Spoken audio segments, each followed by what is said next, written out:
Selamat pagi, damai sejahtera senantiasa melimpah di dalam hidup kita. Bapak, Ibu, Saudara terkasih, pada pagi hari ini saya akan menyampaikan firman Tuhan dengan topik hidup berbahagia karena Tuhan. Memiliki berkat Tuhan itu merupakan sesuatu yang diperoleh dari proses bagaimana pembaharuan pikiran pertimbangan kita itu oleh karena pekerjaan firman Tuhan.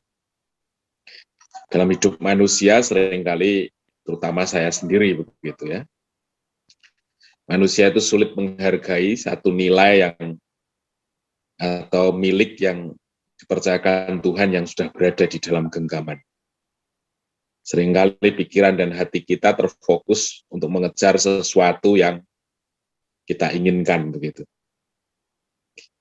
Dan kalau drama seperti itu terus hadir, maka sulit sekali rasanya untuk kita bisa mengucap syukur karena yang ada dalam pikiran kita, hati kita itu hanya keinginan yang ada di depan kita.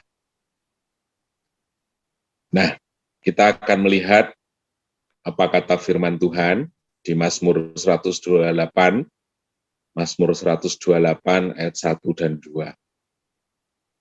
Firman Tuhan berkata demikian, berbahagialah setiap orang yang takut akan Tuhan, yang hidup menurut jalan yang ditunjukkannya.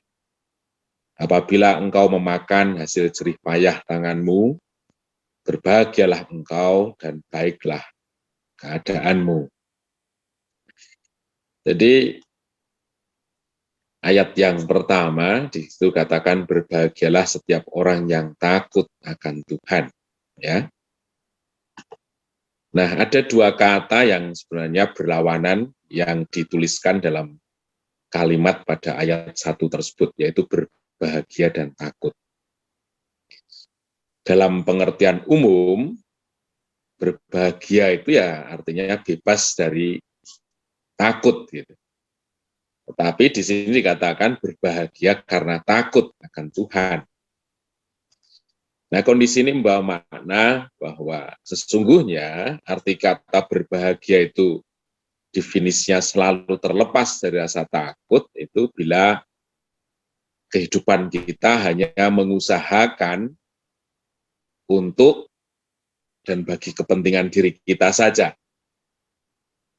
Yang artinya bahwa konsep berbahagia itu apabila kita menikmati sesuatu yang menyenangkan, dan rasa takut itu bila ada satu kondisi yang bisa mengganggu kenyamanan itu. Tetapi sesungguhnya bagi setiap orang percaya, ya, definisi kebahagiaan itu harus direvisi. Tuhan mau itu diubahkan di dalam pikiran kita.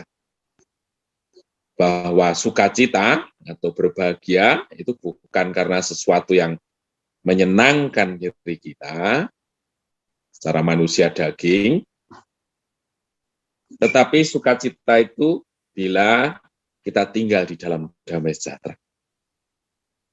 Yaitu satu kondisi di mana hati kita terjagai di dalam ketenangan karena hidup di dalam kebenaran. Ya, jadi sukacita itu karena damai sejahtera, dan damai sejahtera itu dikerjakan hanya satu caranya ketika kita hidup di dalam kebenaran, yaitu hidup yang takut akan Tuhan. Sehingga ayat 1 ini sesungguhnya memberikan satu pengertian bahwa hanya dengan takut akan Tuhan, kita akan tinggal di dalam damai sejahtera, dan itulah sukacita kita yang sesungguhnya dalam pengertian yang sudah dibuat terang oleh karena firman Tuhan.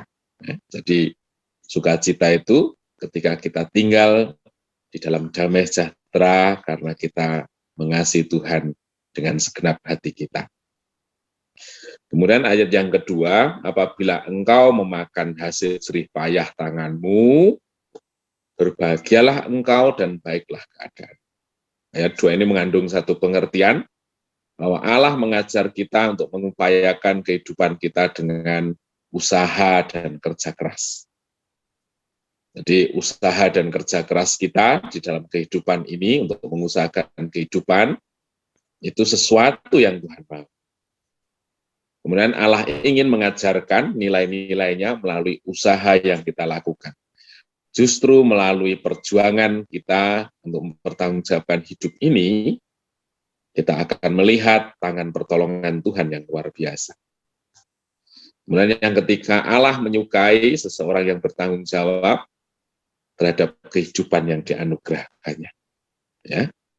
Jadi kita mesti semangat, kita mesti memiliki ekspektasi yang besar dalam hidup ini, bukannya kita menantikan dari usaha yang kita lakukan, tetapi kita mendapatkan pengertian yang benar. Dengan kita mengusahakan hidup ini, kita akan melihat pertolongan dan jalan-jalan Tuhan. Kita memiliki alasan untuk Tuhan memberkati kita. Orang yang berjerih payah dengan tangannya, dia akan menghargai setiap hal yang Tuhan kerjakan untuk menolongnya.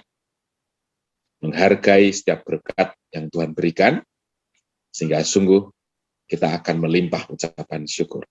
Bahwa hanya dengan usaha, kerja keras, semangat kita, justru kita akan melihat kasih karunia-Nya, pertolongannya yang senantiasa hadir dalam hidup kita. Pagi ini, kita mempersiapkan hati kita, segenap pikiran dan keinginan kita untuk berdoa, melihat sesuatu yang akan Tuhan pulihkan bagi negeri dan bangsa ini, juga bagi segenap umat Tuhan.